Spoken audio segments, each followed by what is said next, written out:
MBC مصر. مصر عندها مشاكل وعايزة أبنائها يعبروا عنها، فتسمحوا لي تقولوا أغنية بتكلم فيها عن مصر. ما كانش فيها شروط لا حازم فين في لبنان ولا في أي فندق ولا حد مين معايا ولا حد يعمل مساج ولا حاجة. لا مش ده الموضوع. فربنا وفقني ويكون معايا فريق عمل عنيف وكبير. المسألة دي ما أقدرش أقصد طريق وطن لوحدي. يعني ما أقدرش أقصد إزاي ما أتكلمش عن إن سنة 72 وأنا طالب في إعدادي فنون تطبيقية وفي مظاهرة وبيقولوا لي مش عارف إيه ده أصله فيه ده منع الفتوح وحوالين صباح. إحنا كنا لسه بنبتدي مشوار، يعني كان في حركة سياسية.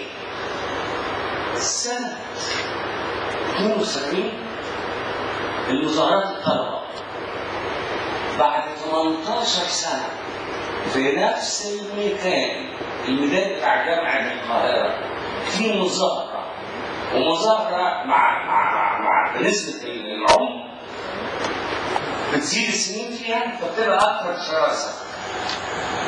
المظاهرة دي كانت معمولة سنة 72 عشان سنة الإيميل عامل المواجهة، عامل الحسم، عامل مش عارف إيه، مظاهرة من أجل وطن. المظاهرة اللي أنا شفتها بعد كده كانت مظاهرة عشان أنا ونجلاء فتحي بنمثل فيلم الاشتباه. فلا أي حد في 18 سنة العقلية انهارت بالشكل ده. في مظاهرة كانت من أجل وطن ومظاهرة من أجل واحد يقول لك أصل حرام. فازاي ما اقولش ده وزي ما اسيبش هذه النصيحه يعني. دكتور اتفضل. انا الوجود. اولا انا بشكرك على الحلقه الجميله اللي احنا عشناها. احنا عشنا جو جميل بصوت جميل كلمات جميله رجعتنا للزمن اللي كان فيه الكلمه هي الاساس، هي المدفع، هي اللي بنت مصر.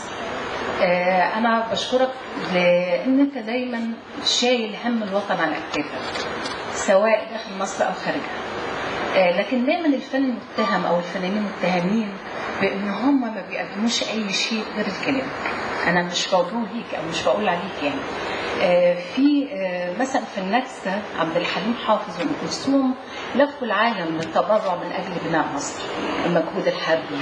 طيب احنا في حالة بناء دلوقتي، استثمار هرب من مصر والسياحة، محتاجين نرجع نفس هيبة مصر وهويتها اللي ابتدت بعض الناس اختطفوها، مش عايزة أسمي مسميات.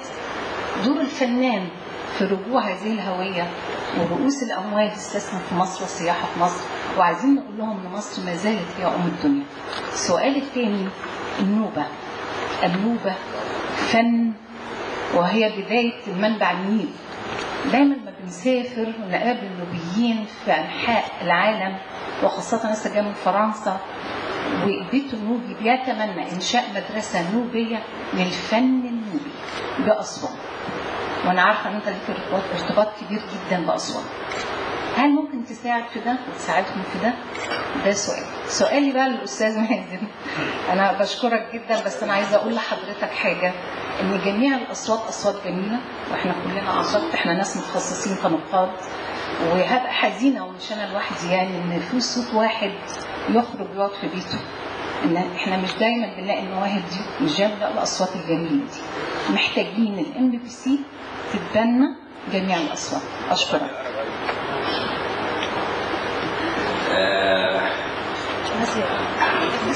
أنا صديق يعني.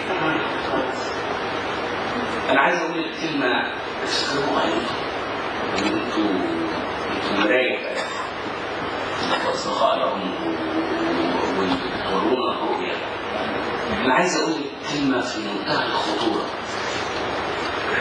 إن من سنة 19 أسوأ فنان حصل في العالم هو الفنان المصري. من يوم ما سيد درويش طلع الأغنية للشارع من الصالون. من سنة 19 المغني أيضا المصري والعربي في الشارع. ما تقدريش تجيب مطرب النهارده يغني عن إيه؟ عن ريو دي جانيرو، يا عينيا، يا سلام. ما أنا ما أقدرش أقول الكلام ده زي كل فنون العالم. الأغنية من سنة 19 طلع في الشارع وأصبح الفنان مرتبط بالشارع. يعني نص غنى عبد الحليم حافظ الحفل كل مصر وبنات مصر فيه كان وطني. ولو ما غناش يبقى في البلد كده عندنا عيب يعني مش واحد. يعني النهارده في وطني في أزمة. ما كنتش أنا المبدع اللي أقول ده، مين اللي هيقول ده؟ ولازم انتوا كمان تساعدوني في ده وتساعدوا غيري، لان كل ما تنسوش ان انا حواليا اجيال بعد كده جاي عارفين مستوى التعليم اللي اتعلموا فيه، عارفين مستوى الصحه اللي عاشوا فيها، مستوى الظروف الاجتماعيه، امراض نفسيه كثيره والسير شفناها في حياتها كانت نصها صح ونصها غلط. دعموا الفنان لانه زي ما قلت لك المشكله ان حصلتني.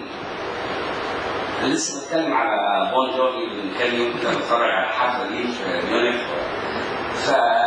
طب يا نهار اسود يا بختك، ولا امريكا بيضربونا وبيقولوا علينا العالم مش هو ماله بيغني عن حته ورده. طب انا كفنان عاوز اقدر اعمل ايه؟ شفت بقى عم السيد ربيع محمد كده من سنة 19 واحنا في الشارع. اليوم اللي انت بتسأل عليه يوم ما ترجع الأغنية للصالون للصالة، ثلاجة وعليها راديو من فوق، الحلاق اللي مولع الراديو بتاعه بيسمع مزيكا، بيسمع إبداع ومبدعين، ومش مجبر لا هو ولا مبدعينه إلا وإنه وطني حبيبي فوق وعالي. فعرفوا ظروفنا صعبة. حابب إذا سمحت زيد على شكل أنس. دور الفنان بس. دور الفنان في بناء المجتمع. هو ده يعني سجلها. أنا بدي شكل على الام بي سي وعشتوها معنا أنتم كزملاء. احنا أطلقنا ام بي سي مصر وسط تساؤلات وأسئلة كثيرة. لماذا الآن؟ ليش جايين؟ في ناس عم تفل، في ناس عم تستثمر. نحن قلنا إيمانا بمصر وبإرثها الثقافي والفني والإبداعي وشعبها الذي لا يموت. جينا أطلقنا ام بي سي مصر. ما عملنا حسابات لا ربح ولا خسارة، ولا قلنا هلا